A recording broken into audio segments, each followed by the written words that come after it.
c'est un non, c'est une évidence.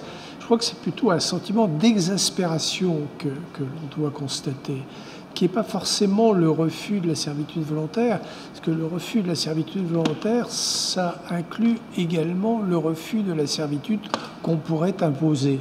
Or, précisément, les Gilets jaunes imposent une forme de servitude dans quelques coins de France.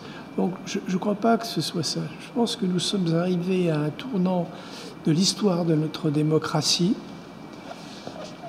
où les avancées technologiques indéniables que nous connaissons donnent au peuple français une connaissance plus grande de ce que sont réellement ses dirigeants et qui ne conçoit plus que ces dirigeants soient aussi différents de ce qu'ils devraient normalement en attendre.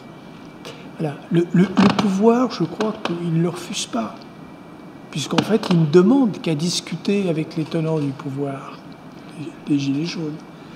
Ce qu'il refuse, c'est la façon dont le pouvoir s'exerce, en faveur de ceux qui le détiennent et en faveur de quelques-uns qui gravitent autour de celui-ci. Mais je ne crois pas que ce soit l'exemple de refus de la servitude volontaire. Non, ils sont dans un système de comme nous sommes tous, dans un système de servitude volontaire, et ils n'en acceptent plus les aspects les plus négatifs. Ce qui ne veut pas dire qu'ils refusent tout le système.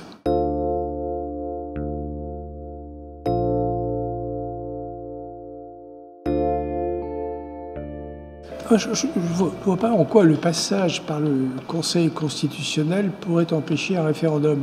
Le référendum ne légifère pas.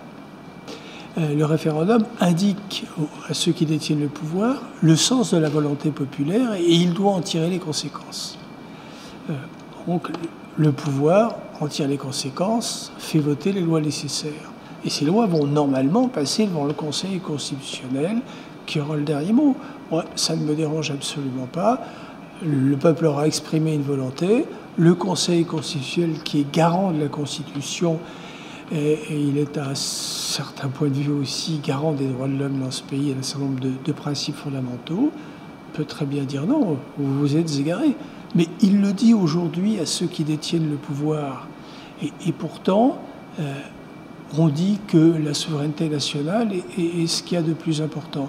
Il n'empêche que le Conseil constitutionnel peut dire non à l'Assemblée nationale et au Sénat. Il n'y aura rien de nouveau.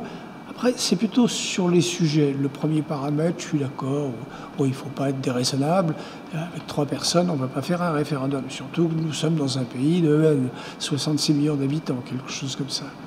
Alors, le problème, c'est celui de la question. Mais il y a des questions qui ne seront pas posées. Pourquoi? Parce qu'une réponse positive ou négative, selon le cas, pourrait être contraire à nos traités. Elle pourrait être contraire à la Convention européenne des droits de l'homme. On parle de la peine de mort. On s'agite beaucoup et on nous dit, pour nous révulser sans doute, non, vous vous rendez compte, on va rétablir la peine de mort. Non, on ne peut pas rétablir la peine de mort. On ne peut pas rétablir la peine de mort sans renoncer à la Convention européenne des droits de l'homme qu'on a signée et qui exclut la peine de mort parce qu'elle exclut tous les actes de torture. Voilà, c'est simple. On a exclu la peine de mort en France, non pas par la volonté des politiques, contrairement à ce que ceux-ci ont bien voulu nous faire croire, mais parce que le traité nous y obligeait.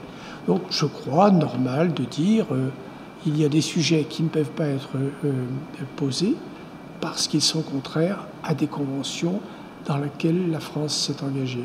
Maintenant, les autres sujets, au nom de quoi si on demande par référendum, voulez-vous renoncer à la France-Afrique, ce sont peut-être des affaires étrangères, mais je trouve normal que ce pays puisse avoir son mot à dire sur ce sujet ou sur les guerres encore un peu coloniales que nous connaissons, sur un tas de sujets auxquels un bon nombre dirait volontiers non, vous n'avez pas accès. Mais en général, ce sont ceux qui détiennent le pouvoir qui sont tentés de nous dire ce à quoi nous ne pouvons pas avoir accès.